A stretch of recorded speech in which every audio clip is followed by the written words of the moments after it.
hindi po tayo tutol sa ayuda. Nakakatulong po yan. Ha?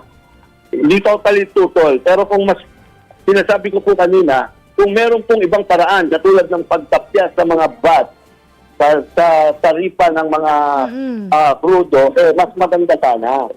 Kaya. Pero ang suggestion namin, pag sa TNBS, meron po kaming pinagtatrabahuhan na dun sa application, meron pong komisyon yan na kinukuha sa amin.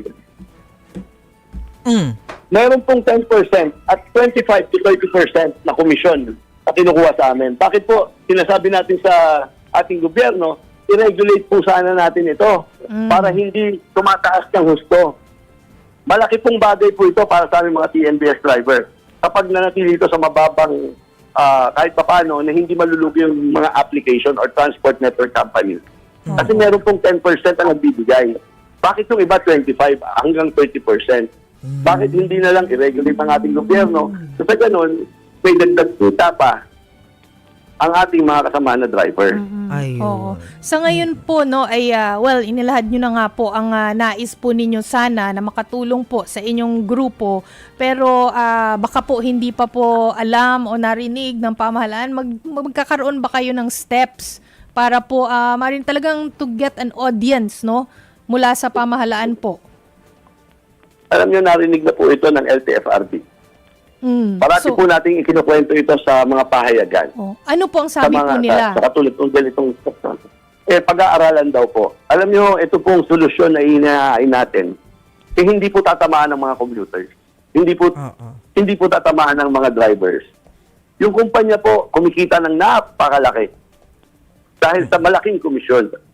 Baka naman po, sa panahon ngayon, baka pwedeng tumapyas. Para yung mga Pilipino po, yung ating mga kababayan naman na namura pa. Pero ang sinasabi po ba ninyo, temporary tapyas ng komisyon? Gawing 10% across the board, ganon?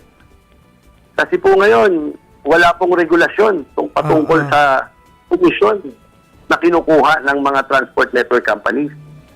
Ilang daang libo po ang nagtatrabaho dyan sa mga TLCs na yan, na driver. Okay. Marami pong matutuwa dyan. Sir, I understand sa TNVS, yung sinasabi nga po ninyo kanina, bukod sa mga nagbaboundary, yung mga bumili ng sasakyan na hulugan. Ano po, yung operator. So, I understand na yung pinanguhulog nila dyan, kinukuha rin doon sa kikitain nila na pang-araw-araw. Ano yung naririnig po ninyong kwento nung mga kumuha ng sasakyan na hulugan? Anong plano nila? Paano mahuhulugan niya kung kakarimpot pala yung kita? Ay sigurado ho, kung wala talagang income ang mga sasakyan na kinuha nila, depende ho sa bangko yan. Kung meron silang usapan na talagang pwedeng sa panahon ngayon, katulad ng pandemya, nagbigay sila ng konting palugit. Kung meron pong gano'n, mas maganda po. Pero ngayon po, wala pong gano'n eh. Kapag hindi ka nakahulog ng isa hanggang 2 buwan, pwedeng hatakin ng bangko yan anytime. Mawawala po ng hanap buhay. At ito po, mauuwi po ito sa kakulangan ng TNBS na sasakyan. Kapag ito po ay lumala. Pero ngayon, may naririnig po ba kayo sa inyong grupo na nahahatak na yung sasakyan o masyado pang maaga?